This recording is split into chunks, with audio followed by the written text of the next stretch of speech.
ममता बनर्जी जो अभी वेस्ट बंगाल की मुख्यमंत्री हैं, उनके द्वारा भारत सरकार के प्रतिरक्षा मंत्रालय द्वारा प्रतिरक्षा जो हमारी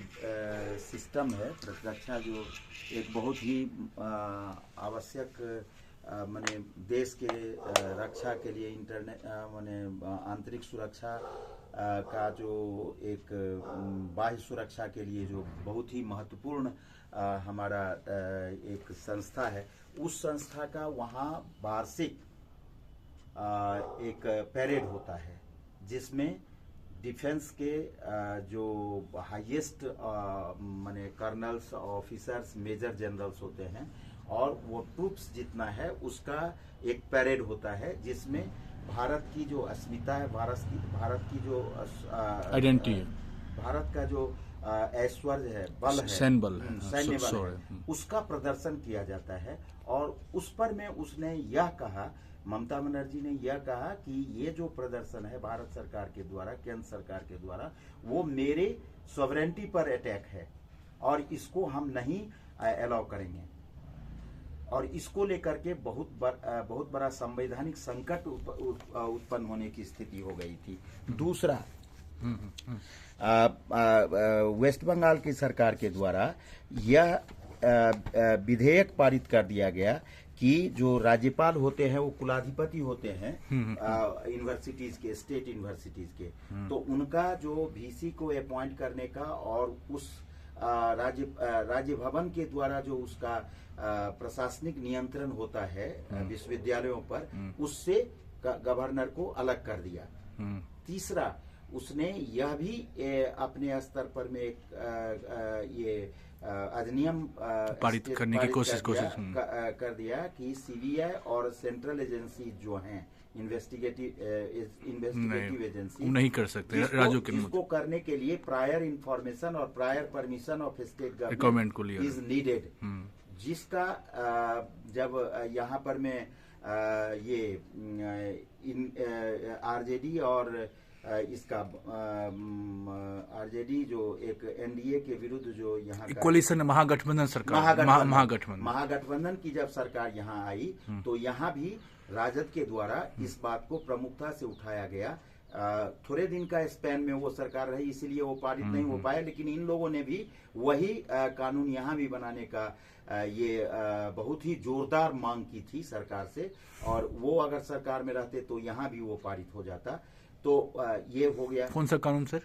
ये कि कोई भी सेंट्रल एजेंसी, अच्छा, राज्यों की अनुमति बिना इंटरफेयर नहीं कर सकती, इंटरफेयर वो नहीं आ सकती है, और किसी के यहाँ छापेमारी या कोई भी कार्रवाई नहीं कर सकती। अच्छा, और जो ये केंद्र सरकार का हक है वो कभी भी अपना रिसेंटली जो बांग्लादेश के साथ, बांग्लादेश में जो शेख हसीना का तख्ता परिवर्तन हुआ, उसके बाद जो बॉर्डर पर में तनाव है,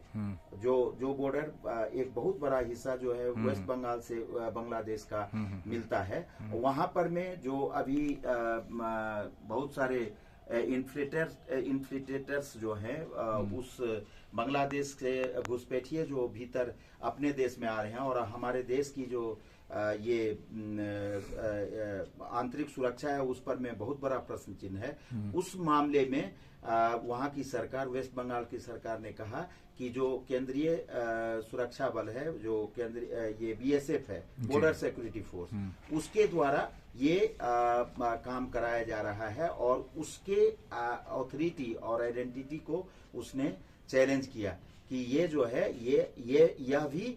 इसके लिए दोषी है जो इन्फिल्ट्रेशन हो रहा है। जबकि वहां पर में जो इन्फिल्ट्रेट करके जो लोग व्यापार या अवैध गतिविधि जो उनका है उसको जब रोका गया, तो जो ये वेस्ट बंगाल सरकार की जो समर्थक लोग हैं, जो समर्थक है उसके दल का, उसके लोग जब पकड़ाए और उसका जब वो करने लगा, उस पर में जब रोक टोक करने लगा, उसकी जांच पड़ताल करने लगी, तो उस पर में भी उन्होंने बहुत ही जोरदार विरोध किया। और यही स्थिति पंजाब में भी, जो नए आपकी सरकार जब पंजाब में बनी है, तो वहां भी जो बॉर्डर का इलाका है वहां पर में है कि 100 किलोमीटर के अंदर में बीएसएफ का कंट्रोल रहेगा, पाकिस्तान के बॉर्डर के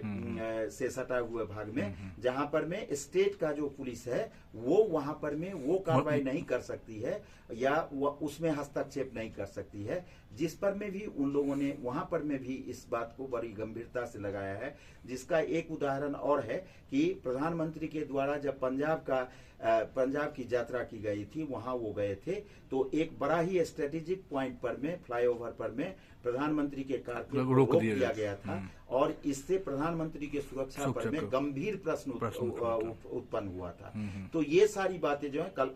जैसे केरल की सरकार है वहां पर में भी कुछ ऐसी ये कर्नाटक की सरकार, केरल की सरकार, जहां भी भारतीय जनता पार्टी और इसके एलाइड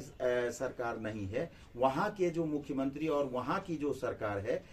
वो सरकार कुछ ऐसे नियम कानून बनाने की सोच रहे हैं और बना भी रहे हैं जिससे केंद्रीय संप्रभुता जो है और जो भारत की संप्रभुता है, संघवाद जो प्रभावित हो, और जो पूर्व से स्थापित मान्यता के अनुसार उसको माना गया है कि एक सुगठित, सुसंपन्न और सुदृढ़ केंद्रीय शासन के लिए भारत की अखंडता और एकता को मजबूत करने के लिए स्थापना की गई। उन चीजों को, उन तत्वों पर में भारत सरकार का उस पर में नियंत्रण रहेगा, उसको इन लोगों ने बहुत ही विखंडन करने का प्रयास कर रही है। इतना ही नहीं, वेस्ट बंगाल का जो राजभवन है उसमें जो इससे अभी जो उपराष्ट्रपति हैं धनखड़, वो धनखड़ साहब जब वहां गवर्नर थे तो उनके चारित्रिक हनन के लिए भी वहां पर में उनके विरुद्ध उस राजभवन के एक कार्यालय में कार्यरत महिला कर्मचारी के द्वारा उनके विरुद्ध स्थानीय थाना में और हमको जैसा लगता है कि उन्होंने उनके विरुद्ध उसने कार्रवाई करने के लिए अपना आवेदन दिया था और उसकी अब क्या स्थिति है अभी नहीं कर सकते हैं। लेकिन ये सब चीजें जो है, ये सब बातें जो है, सो अभी जो वर्तमान में जो राजनीतिक घटनाक्रम घट रहा है और जो एनडीए की सरकार और मोदी जी के तीसरे बार प्रधानमंत्री आने के बाद जो एक संघीय स्वरूप था इस देश का, उस पर में कहीं ना कहीं कुछ लोग तो इसको जो अपने आप को प्रगतिवादी समझते हैं और जो ये समझते हैं कि राज्य की संप्रभुता जो है सो केंद्र की संप्रभुता के अंतर्गत नहीं है और वो कभी भी केंद्र के किसी भी बात को मानने के लिए इसलिए तैयार नहीं हो सकता है कि वो उसके हित के विरुद्ध हो रहा है। तो इन सारी बातों पर में अभी बहुत ही गंभीर चिंतन की आवश्यकता है कि आखिरी यह देश, यह एक बहु भाषा, बहु जाति, बहु सांस्कृतिक परिवेश का जो ये देश है, इस देश में कैसे एकता बना रह सके और इसको कैसे और ज्यादा मजबूत किया जा सके। ये असम में भी बहुत सारे लोग हैं, असम में भी जो असम का जो उसका जो ज्योग्राफी है, उस ज्योग्राफी पर में वो जो हमारा जो ये है ये अगरतला जिसकी राजधानी है, इम्फाल, ये राज्य जो है क्या नाम है, इम्फाल की राजधानी है क्या? नहीं, अगर ये उस राज्य का नाम है, क्या नाम है उसका याद नहीं आ रहा है। वहां पर में भी अभी बहुत सारा इलाका है जो मणिपुर का जो है प्रॉब्लम, मणिपुर का, उसके बाद ये जो है तुमको वहां पर में कुछ इलाका ऐसा है, बांग्लादेश का बॉर्डर है जिस बॉर्डर से बहुत ओपन है और वहां पर में अभी कांट का तार नहीं, बाउंड्री नहीं है, सीमा निर्धारित नहीं, सीमांकन है, लेकिन वो सीमांकन जो भारत का बांग्लादेश के साथ जो उसका बहुत सारा इलाका जो है सो उसको पक्का बाउंड्री नहीं किया गया है, वाइड से अपना सीमांकन नहीं किया गया है तार से। उन इलाकों में जब भारत की सेना, भारत के सरकार के द्वारा उसको सुदृढ़ करने के लिए उसको मजबूती से उसका सीमांकन करके और उसको बार लगाने की काम हो रहा था, तो उस पर में बहुत ही गंभीर प्रश्न उठा है और और बहुत सारे जो ये इस तरह की घुसपैठिया का जो ये है, जबकि अमेरिका में अभी जितने भी अवैध लोग या जो भी अप्रवासी वहां बसे हुए हैं उनको वापस करने के लिए ट्रंप के द्वारा बहुत ही सख्त कानून और सख्त कार्रवाई की जा रही है। जो भारत में जब इतने बांग्लादेश के घुसपैठिए घुसे हुए हैं और वो कम से कम बिहार के 5-7 जिला जो पूर्वांचल का इलाका है, ये क्या नाम है, ये असम, इसके बाद वेस्ट बंगाल, इसके बाद त्रिपुरा राज्य, त्रिपुरा अगरतला जो हम कह रहे थे, त्रिपुरा राज्य जो है, त्रिपुरा राज्य का जो इलाका है वो उसका, और म्यांमार से जो हमारा बॉर्डर है वो ओपन बॉर्डर है, और वहां पर में भी मणिपुर में जो है सो इन्फिल्ट्रेट जो लोग करते हैं, और वहां की सरकार ही कहती है कि नहीं इसको आप मत घेर सकते हैं, इसको नहीं घेरिए, वहां बेटी रोटी का संबंध है। तो ये सारी बातें कुछ ऐसी बातें हैं जो दिन पर दिन बढ़ता चला जा रहा है, और चूंकि केंद्र में अगर मजबूत सरकार नहीं रहेगी तो ये जो क्षेत्रीय जो सरकार होती है वो अपने हित के लिए, अपने वोट के लिए, अपने राज्य शासन सत्ता को बरकरार रखने के लिए भारत की अस्मिता और भारत की जो अखंडता है उसको भी ताक पर रख करके कुछ ऐसे कदम उठाने को उद्यत हो रहे हैं जो भारत की अखंडता और एकता पर में बहुत बड़ा प्रश्न चिन्ह खड़ा कर रहा है। इन सारे बातों पर में हम नहीं यह कहते हैं कि एनडीए की सरकार है तो वो जो कर रही है वो सही है, लेकिन भारत की संप्रभुता, भारत की आंतरिक स्थिति और भारत की बाह्य स्थिति, बाह्य जो इसका संबंध है, अगर किसी राज्य के द्वारा उन सारे मामलों में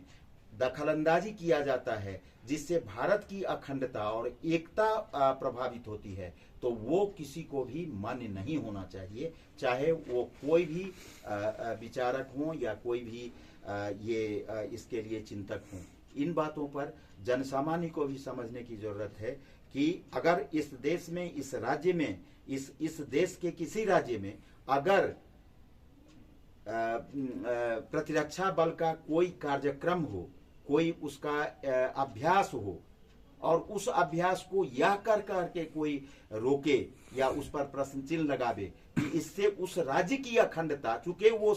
भारत सरकार के नियंत्रण में है, इसीलिए उसके अस्मिता और उसके संप्रभुता पर, उसके अधिकार क्षेत्र में हनन है, तो ये तो निश्चित रूप से उस राजनीतिक दल के सत्ताधीश की बैंकरप्सी है, उनकी ये बहुत बड़ी मनमानी है, और ये किसी भी स्थिति में, किसी भी परिस्थिति में ये मान्य नहीं है। बहुत बहुत धन्यवाद सर। सर अपना परिचय दे दे। हम भारतीय प्रशासनिक सेवा से सेवानिवृत्त अधिकारी हैं और हमने बीए और एमए में पॉलिटिकल साइंस पढ़ा है, और उससे ज्यादा इन सारे चीजों को पेपर में, न्यूज में, और जो वास्तविक स्थिति है, अभी हम 2 साल से नॉर्थ ईस्ट में काम किया है। National highway infrastructure development corporation के तहत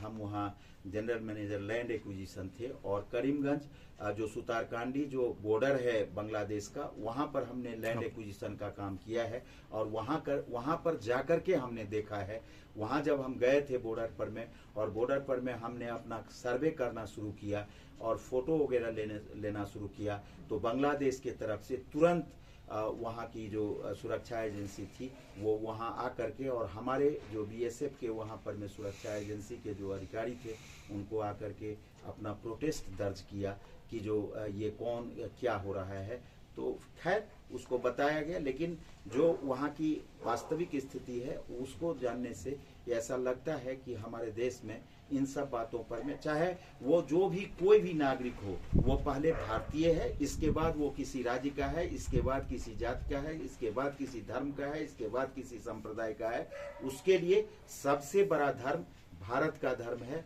भारत की राष्ट्रीयता का धर्म है, उससे ऊपर कोई नहीं है। और उसके अंतर्गत जब रहता है तो जो भारत की संविधान में जो प्रावधान किया गया है उसके अंतर्गत इन सारी बातों को उसको मानने के लिए बाध्य होना चाहिए। अगर कोई ऐसा नहीं मानता है तो उसको बलपूर्वक और राज्य सत्ता के द्वारा, केंद्र सरकार के सत्ता के द्वारा संप्रभुता पूर्ण जो कार्रवाई होनी चाहिए वो होना बहुत लाजमी है। बहुत हाथ छोड़ो हो गया।